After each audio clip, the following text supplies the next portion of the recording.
Ocular inspection naman po sa kabuang pinsala ng Bagyong Uwan sa Lingayen nagpapatuloy. Para sa detalye kasama natin, Idol Intern Adrian Manalo. 104.7 IFM Report.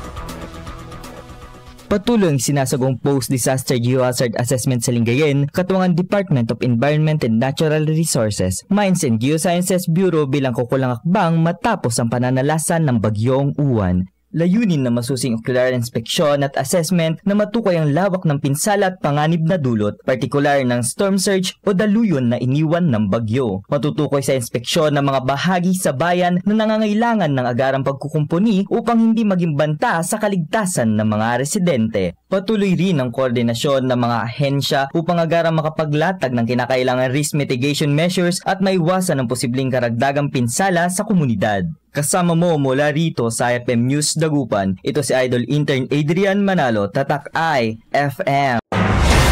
IFM News. IFM News. IFM News.